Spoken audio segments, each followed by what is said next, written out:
Olá, pessoal! Estamos iniciando mais uma disciplina do curso de Licenciatura em Matemática, a disciplina Política e Organização da Educação Nacional, com carga horária de.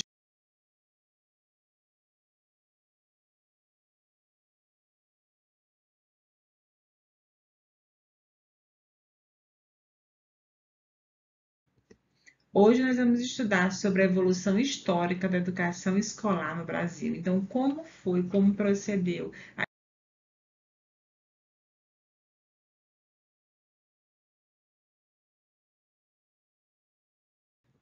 Então, para a gente entender como se deu a educação no Brasil, a gente vai ter esse aporte aqui teórico das constituições brasileiras, até porque a nossa disciplina é Política e Educação Nacional. Então, como é que a gente vai entender a política educacional do país se a gente não conhecer a nossa Constituição? Então, no Brasil, a gente já teve 8 constituições ao longo da nossa história, sendo que apenas 4 delas merecem de fato esse nome de Constituição. Por quê?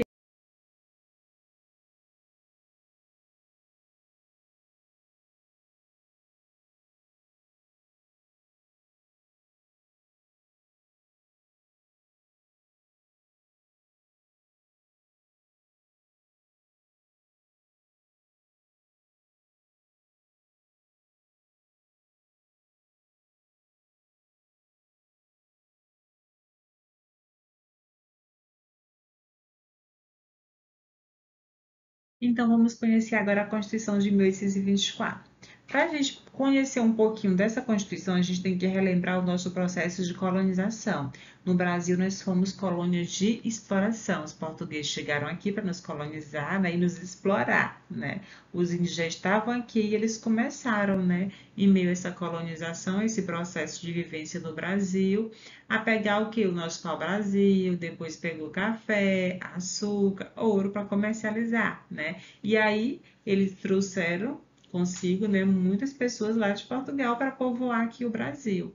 A elite portuguesa, inclusive. Então, essa educação foi para quem? Para eles, para a elite portuguesa. Os índios que aqui estavam, eles eram catequizados. A instrução era para catequizar, para eles aprenderem da religiosidade, né?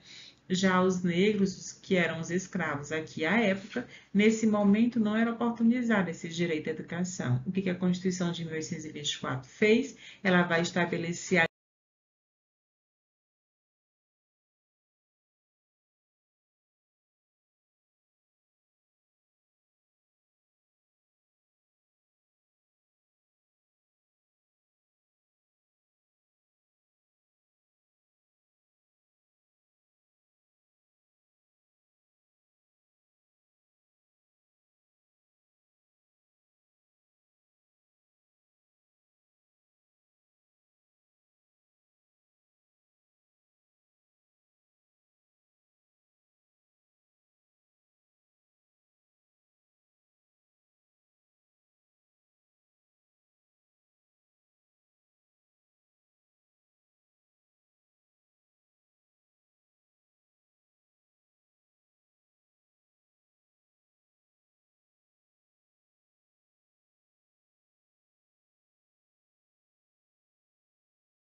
a Constituição de 1891 coube ao Congresso Nacional, então, legislar sobre o ensino superior e também criar instituições de ensino superior e secundário no Estado do Distrito Federal. Nessa Constituição ainda, as esferas elas estaduais passaram a ter competências, como de legislar sobre o ensino secundário e primário e criar e manter instituições de ensino superior, secundário e primário. Aqui também foi instituída a laicidade do ensino público e a divisão da escola primária em 2 grupos, tanto de 7 a 13 anos quanto de 13 a 15 anos. É, Na Constituição de 1934, o tema educação ele teve grande destaque no conjunto das suas matérias, incluindo então um capítulo só sobre família, educação e cultura. Foi estabelecido então que caberia exclusivamente à União traçar as diretrizes da educação nacional e, em parceria com os estados, difundir a educação pública em todos os seus graus, lembrando a União a esfera federal. União, estados, municípios, tá bom? Então, a União ela ia legislar, traçar diretrizes para a educação nacional. estabeleceu também ainda essa Constituição que os montantes mínimos para a educação. O que é isso, professora? São recursos, né? Como a gente vai estar aqui operando a educação, operacionalizando sem recurso? Então, a Constituição de 1934 vai estabelecer montantes mínimos de recursos para serem aplicados, né, à educação. Pelo governo federal, pelos estados e Distrito Federal, deveriam ser aplicados 20% e municípios 10%, né, dos seus recursos para manutenção do desenvolvimento dos sistemas educativos.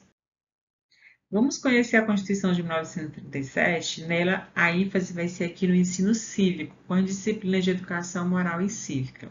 Aqui também foi concedido acentuado privilégio ao ensino particular, reservando ao Estado uma função suplementar de preencher as deficiências e lacunas desse ensino. Aqui, então, a educação, né, ela não estava, né, no mesmo princípio da Constituição anterior. Por isso que a ênfase vai ser aqui no ensino privado e não no público. É excluído também o princípio de que a educação é direito de todos. Como assim? Algo que a gente ganhou ali na Constituição anterior, né? Mas aqui vai desobrigar o Estado da manutenção e expansão do ensino público. Por quê? Porque o privilégio acentuado aqui é dado a quem? Ao ensino particular. Também não indicou recursos necessários aqui do governo federal, de estado e município para cumprir esse encargo, né, financeiro necessário para suprir a educação. Ou seja, como é que a gente vai trabalhar a educação pública sem recursos? Né? É isso que pregou, né, a Constituição de 1937. Ela também cuidou do ensino profissional, no caso, a construção dos liceus, mas deu a esses uma marca de, digamos, preconceito, porque eles eram destinados apenas à classe menos favorecida, né? A elite não frequentavam os liceus. A Constituição de 1946 vai determinar a competência da União em legislar as diretrizes e bases da educação nacional, vai trazer de volta, né, a educação como um direito de todos, mas dada no lar e na escola, então não era apenas na escola, mas também no lar, e vai afirmar que há a obrigação do Estado na manutenção e expansão do ensino público. Então, vai trazer percentuais mínimos, né, para ser aplicado na educação. O governo federal, 10% das suas receitas, e estado e município, 20%. Voltando aqui à educação dada no lar e na escola, vocês vão se recordar muito de algumas novelas, né, que trazem novelas históricas, né, como, por exemplo, Cravo e a Rosa. Lembra, não sei se já assistiram essa novela, mas muitos talvez sim. Mas lá a gente vai perceber, naquele momento histórico, né, que a novela traz de membros da novela, né, atrizes, mas dentro do personagem, né, estudando em casa, tem um professor que vai na casa ensinar, né, família abastada, pagava um professor particular para ensinar em casa. Ou a mãe ou a tia que estava ali também poderia ensinar em casa. Em regiões do Brasil, nesse momento aqui, em 1956, né? Locais bem longes, né? Então, tinha aquelas fazendas também, que tinha um professor ou alguém da família letrada que ensinava também ali na casa, tá bom? Porque a educação podia ser dada no lar e na escola. Aqui ainda foi determinada a obrigatoriedade do ensino nos diferentes graus ministrados pelo poder público, sendo livre a iniciativa privada, respeitando as leis reguladoras. Então, tínhamos a escola pública, mas também poderiam existir escolas da iniciativa privada. E aqui também fixou-se a necessidade de elaborar novas leis e diretrizes para o ensino. A Constituição de 1967 ampliou a obrigatoriedade do ensino para a faixa de 7 a 14 anos. Obrigatoriedade. Vamos obrigar essas crianças a ir para a escola. Nesse momento aqui, a gente vai ter uma população analfabeta enorme no Brasil, né? E o que eu posso fazer para diminuir esse analfabetismo? Escolarizar esse pessoal. Então, vamos diminuir a obrigatoriedade de ensino, né? Baixando aqui a faixa etária de 7 a 14 anos, eu tenho que estar na escola. Então, assim, a gente vai tentar diminuir a porcentagem de analfabetos do país. Outra coisa aqui interessante foi a gratuidade do ensino médio, né? Para aqueles que provassem uma falta de recurso, foi restringida, uma vez que passou a exigir a demonstração de aproveitamento por parte dos beneficiários. Então, foi outro ponto aqui destacado na Constituição de 67. E também foi abolido a fixação de percentuais orçamentários destinados à manutenção e desenvolvimento do ensino. Então, foi isso que a Constituição de 1967 trouxe de novidade.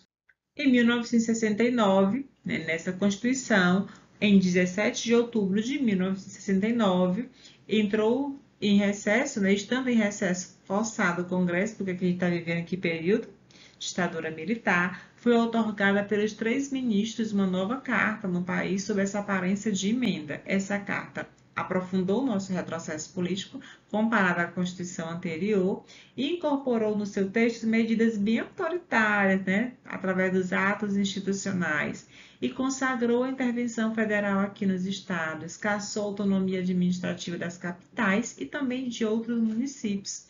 Impôs, então, restrições ao poder legislativo.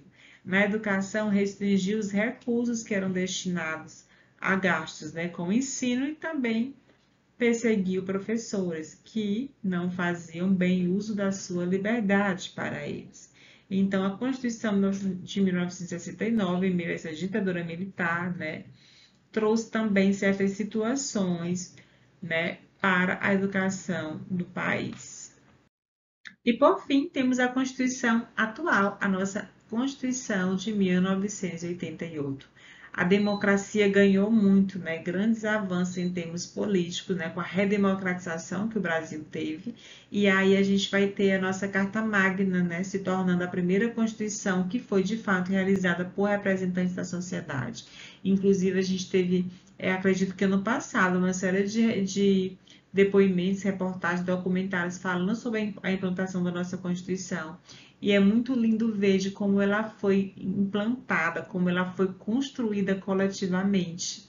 O pessoal da educação estudando e organizando, o pessoal da saúde, né? O pessoal de várias áreas, segurança pública e montando esse documento que é tão importante para nós brasileiros, que traz tão bem os nossos direitos, né? E também os nossos deveres.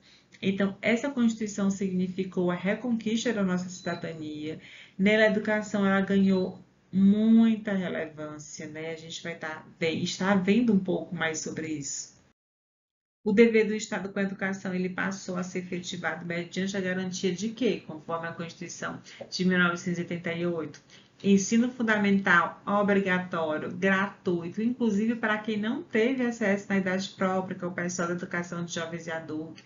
Ela vai trazer também uma progressiva extensão da obrigatoriedade e gratuidade do ensino médio, né? Então, esse texto vai trazer o quê? Ensino fundamental obrigatório, ensino fundamental gratuito, podendo então estender essa gratuidade do ensino público, né, ao ensino médio, mais crianças, mais adolescentes na escola, processo de ensino-aprendizagem, construindo pessoas, cidadãos, né, minimizando o número de analfabetos no país. Então, essa Constituição vai trazer grandes avanços para a educação do Brasil.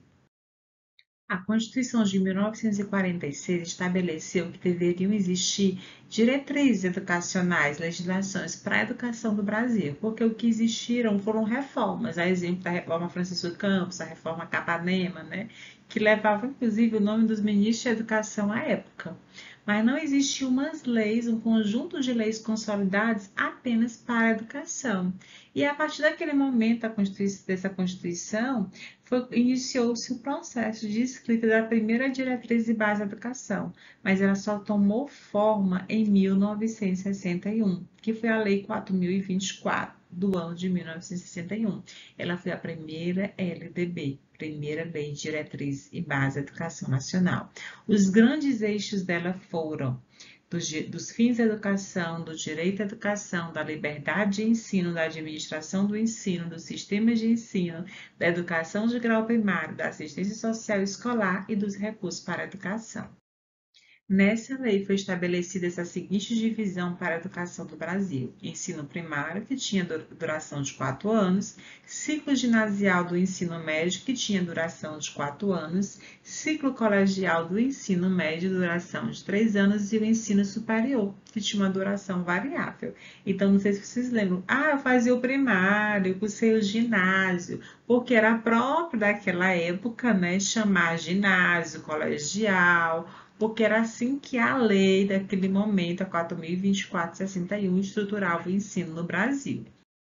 Nessa lei, a passagem do ensino primário para o ginásio, ela era feita como? Através de uma prova, pessoal. Uma prova de acesso que se chamava exame de admissão.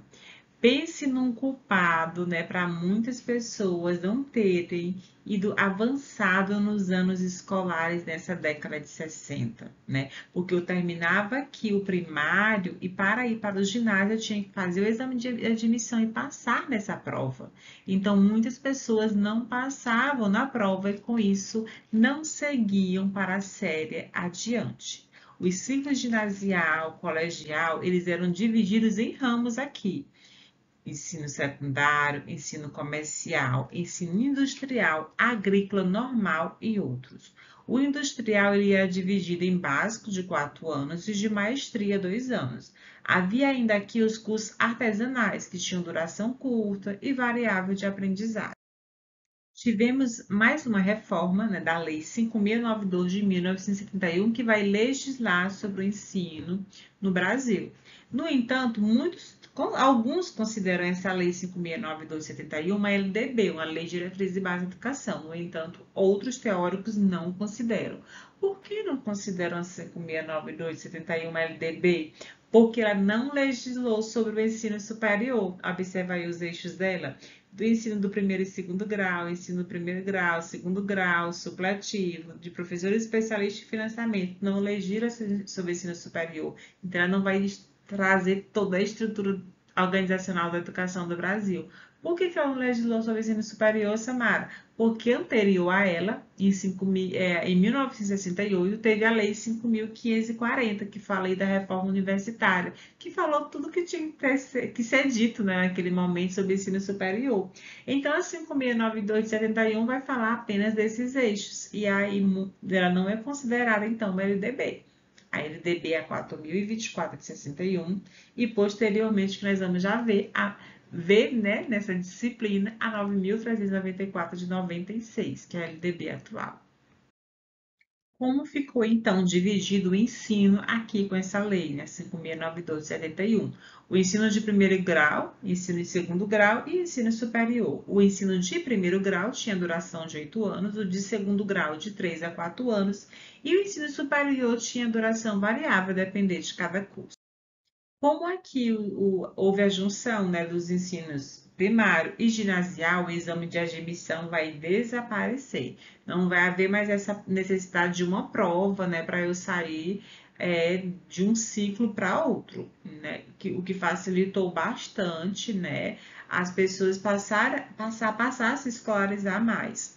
A duração normal do segundo grau aqui era de 3 anos, ultrapassava, no entanto, esse limite quando se tratava de um curso profissionalizante, porque nesse momento aqui, ditadura militar, com essa lei, a gente vai ter aqui essa profissionalização do ensino, né, do ensino técnico, e aí muitos cursos tinham grau variável, né, de tempo, né, dependendo de cada curso.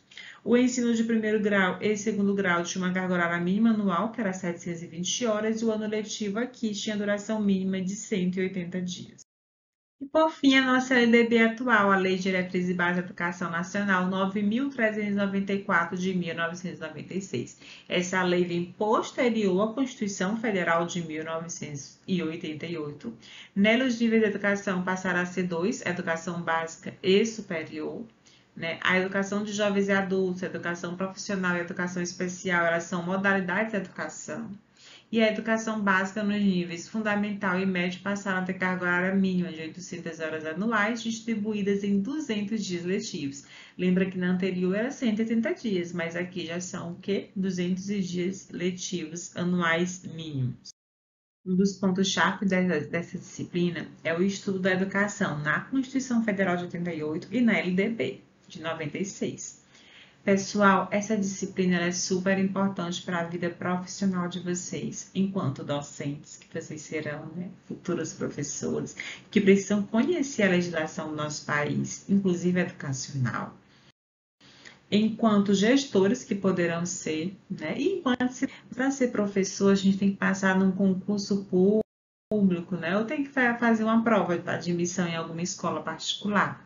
E um dos conteúdos que sempre vai ter nessas provas é o conteúdo de legislação educacional. Então, aproveitem e estudem bastante nessa disciplina. Estudem essa parte da educação da Constituição, estudem a LDB, porque certamente vocês precisarão desses conteúdos para fazerem as provas de concurso, tá bom? E aqui a gente vai falar um pouquinho da educação da Constituição Federal de 88, para depois, né, nas próximas aulas, falarmos também sobre a LDB, a Lei de Diretrizes e Bases da Educação Nacional, que é fruto da Constituição Federal de 88. Então, o artigo 205 da Constituição Federal de 88, ele vai falar que a educação ela é direito de todos e é dever do Estado e da família, e que será promovida e incentivada com a colaboração da sociedade, visando o quê?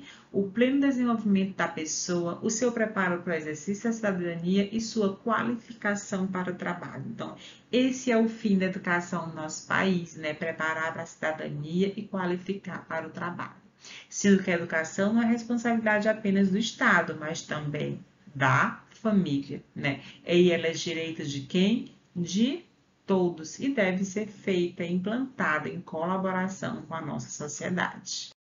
O artigo 206 da Constituição Federal de 88 vai destacar que o ensino será ministrado com base em alguns princípios. Quais são eles? Primeiro, igualdade de condições para acesso e permanência na escola. O aluno não deve apenas acessar a escola, né? Estar lá, se matricular, mas ele deve frequentar, permanecer na escola, que é um dos princípios da educação. Ele deve ainda, né, ter liberdade de aprender, ensinar, pesquisar e divulgar o pensamento, a arte, o saber. Essa liberdade de aprender e ensinar é tanto para o aluno quanto para o professor. A existência também do pluralismo de ideias e concepções pedagógicas e a coexistência de instituições públicas e privadas de ensino. Então, os professores podem ter N metodologias de aula, né, concepções a partir das concepções pedagógicas e podem existir instituições tanto públicas quanto privadas. E ainda a gratuidade do ensino público em estabelecimentos oficiais. Quinto, valorização dos profissionais da educação escolar garantidos na forma da lei, um plano de carreira com ingresso exclusivamente por concurso público de provas e títulos nas redes públicas, como eu falei. Na rede pública, a forma de ingresso é concurso público, tanto através de provas quanto título, né, que é a questão da avaliação do currículo. Também a gestão democrática do ensino público, inclusive vamos ter uma disciplina, né, gestão e organização escolar, que vai falar sobre isso. A garantia do padrão de qualidade, que ela é importante, super necessária nas nossas escolas públicas. Um piso salarial justo, né, que é o piso salarial profissional nacional para os profissionais da educação escolar pública. E a lei disporá sobre as categorias de trabalhadores considerados profissionais da educação básica e também sobre a fixação de um prazo, né, para elaborar ou adequar os planos de carreira no âmbito do Estado, Distrito Federal e municípios. Inclusive, muitos municípios já passaram, né, e fizeram essa adequação de um plano de carreira, de valorização do salário dos professores já por esses tempos, né, tipo ano passado, esse ano. O artigo 207 vai dizer que as universidades elas têm autonomia didático-científica, administrativa, de gestão financeira, patrimonial e elas obedecerão o princípio da indissociabilidade entre ensino, pesquisa e extensão.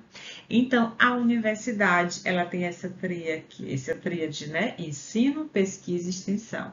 O que difere uma universidade de uma faculdade é que a universidade vai ter ênfase em ensino, pesquisa e extensão. Já as faculdades apenas no ensino, elas não têm obrigatoriedade de fazer pesquisa e extensão. É facultado às universidades o quê? Admitir professores, técnicos e cientistas estrangeiros na forma da lei. E é disposto também nesse artigo as instituições de pesquisa científica e tecnológica.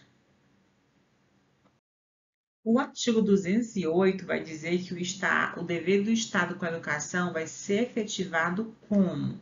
com a educação básica, obrigatória e gratuita, dos 4 a 17 anos. Teve uma legislação que a gente viu bem no início, né, da Constituição Federal de 88, ela vai dizer que o que era obrigatório era o ensino fundamental. Só que a Constituição ela passou por algumas emendas, né, por algumas mudanças, né? E aí uma delas foi a alteração da educação básica obrigatória, que não passou mais a ser apenas o ensino fundamental, que atingia um público, mas aqui a idade escolar que é obrigatória, que é de 4 a 17 anos. Nisso, a gente vai ter alunos aqui na educação infantil, no ensino fundamental e médio, né? Nesse interstício aqui de 4 a 17 anos, tá bom? Também a progressiva universalização do ensino médio gratuito, né? Em um momento, né, a gente vai conseguir universalizar esse ensino médio. O atendimento educacional especializado aos portadores de deficiência, preferencialmente na rede regular de ensino. Também vamos ter uma disciplina, né, que vai estudar a educação especial, a educação inclusiva. Educação infantil em creche pré-escola, com as crianças de até 5 anos de idade, creche 0 a 3, pré-escola 4 a 5 anos. Acesso aos níveis mais elevados de ensino, pesquisa e criação artística, segundo a capacidade de cada um. Oferta do ensino noturno regular adequado às condições do educando e atendimento ao educando em todas as etapas da educação básica, por meio de programas suplementares de material didático escolar, transporte, alimentação e assistência à saúde. A exemplo do PNLD, que é o Programa Nacional do Livro Didático, acesso ao material escolar. O PENAT, que é que auxilia no transporte, né? Tem também o da alimentação escolar. Então, são programas suplementares do governo federal para poder atender os nossos alunos da rede pública. O acesso ao ensino público ele deve ser como obrigatório e gratuito. Por quê? Porque a educação é um direito público subjetivo, né? O aluno ele deve estudar, a criança, o adolescente, ele tem esse direito, ele se torna um aluno. Cabendo, então, a família conduzir até a escola, principalmente na idade de 4 a 17 anos, que é obrigatória, e o poder público de suprir essa demanda, né, dentro das suas esferas, né, federal, estadual e municipal. Quando não é oferecido, né, pelo poder público ou a sua oferta é irregular, importa o quê? Uma responsabilidade dessa autoridade competente. E também compete ao poder público fazer o recenseamento dos educandos do ensino fundamental, fazer a chamada desses alunos, né, e zelar junto aos pais responsáveis pela frequência à escola. O artigo 209 da Constituição Federal vai dizer que o ensino é livre à iniciativa privada, atendendo às seguintes condições: cumprimento das normas gerais da educação e a autorização e avaliação de qualidade pelo poder público. Então, podem existir escolas privadas, mas desde que cumpram essas normas. O artigo 210 trata do currículo. Olha o que destaca aqui. Serão fixados conteúdos mínimos para o ensino fundamental, de maneira a assegurar uma formação básica comum e respeito aos valores culturais, artísticos, nacionais e regionais. Vai falar que o ensino religioso ele tem matrícula facultativa e ele é uma disciplina em horários normais das escolas públicas de ensino fundamental. E o ensino fundamental regular deve ser ministrado tanto em língua portuguesa, mas assegurando às comunidades indígenas, né, e aí entra o tanto, a sua língua materna e os processos próprios de aprendizagens de acordo com os seus conhecimentos e vivências. Artigo 211. A União, os Estados, Distrito Federal, municípios organizarão em regime de colaboração em seus sistemas de ensino. A União vai organizar o Sistema Federal de Ensino e o dos territórios, financiará as instituições de ensino públicas federais, né, e exercerá em matéria educacional uma função redistributiva e supletiva, de forma a garantir a equalização de oportunidades educacionais de padrão mínimo de qualidade do ensino mediante sua assistência técnica e financeira aos estados, Distrito Federal e municípios. A responsabilidade da União é qual? Além de legislar sobre o ensino, fazer o quê? O financiamento das instituições de ensino públicas federais, a exemplo dos institutos federais, universidades federais, e também, né, garantir o padrão mínimo de qualidade. Vamos ainda estudar aqui, já a gente vai falar um pouquinho sobre isso, né? que o financiamento da educação, além da cota mínima de recursos, né, da União, Distrito Federal e município, ela é feita também com as receitas daquele município, por exemplo, aquele estado. E, digamos, temos vários municípios. Uns têm uma certa receita, outros outra receita, um quantitativo de aluno, outro. Isso difere, né? É diferente. Então, a gente pode ter um município que vai ter condições, por exemplo, de suprir material escolar, outro não. Suprir transporte, outro não. O que então o governo faz aqui, né? O governo federal, através da União? Ele vai manter essa função redistributiva e supletiva, né? Para garantir essa equalização de oportunidade de recursos. Aí entra também os programas suplementares. A exemplo, ela vai distribuir a União livros, né, através do PNLD, para todas as escolas públicas brasileiras.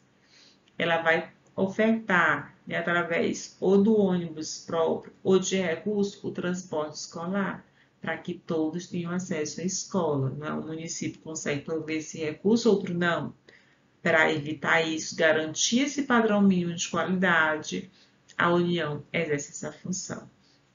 Os municípios atuarão prioritariamente aonde? No ensino fundamental e na educação infantil. Os estados e o Distrito Federal atuarão no ensino fundamental e médio, né, prioritariamente, e na organização dos seus sistemas de ensino, a União, o Distrito Federal, os municípios definirão as formas de colaboração, de modo a assegurar a universalização do ensino obrigatório, e a educação pública atenderá prioritariamente o ensino regular, a educação básica, no caso. A educação básica pública atenderá prioritariamente o ensino regular. A União aplicará anualmente nunca menos de 18% e os estados, Distrito Federal e município 25% no mínimo de receita resultante dos seus impostos, compreendida e proveniente de transferência na manutenção e desenvolvimento do ensino.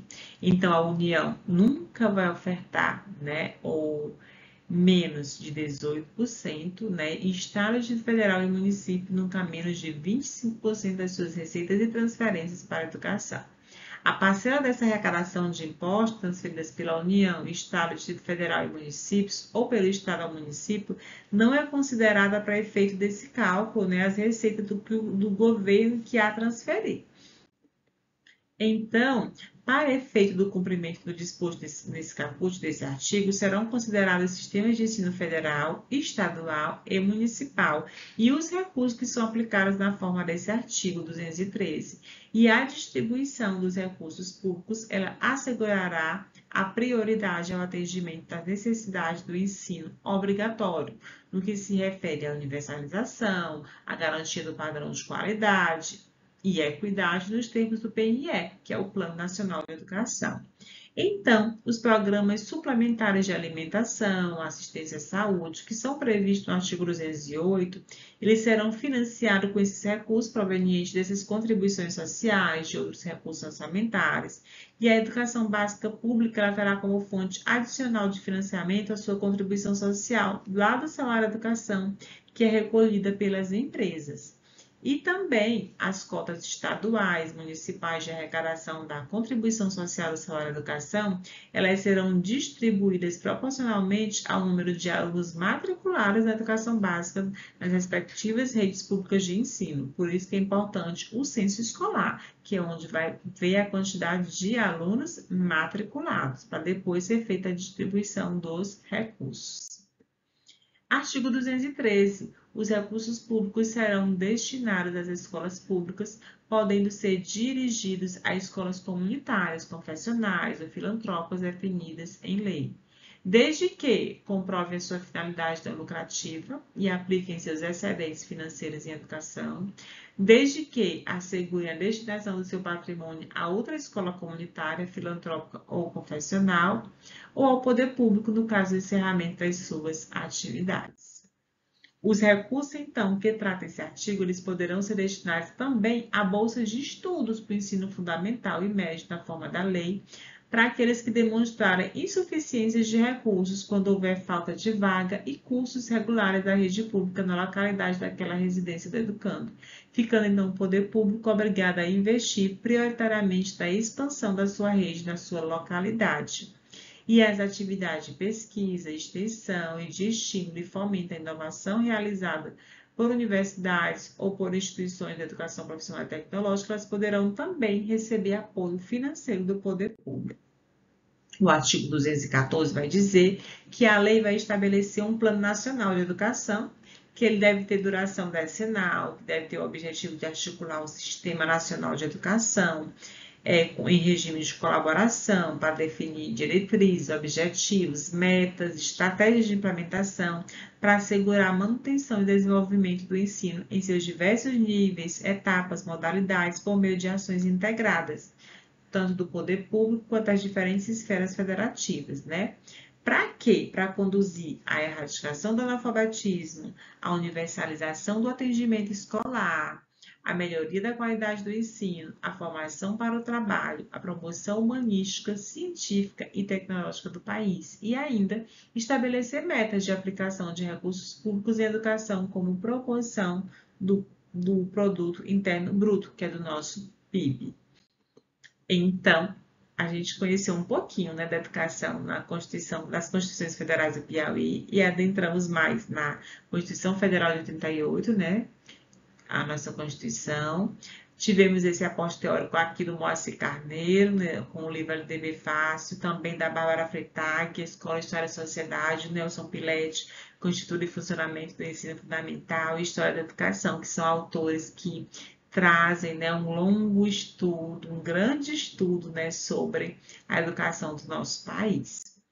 Obrigada pela atenção de vocês. Leiam o nosso material, tá certo?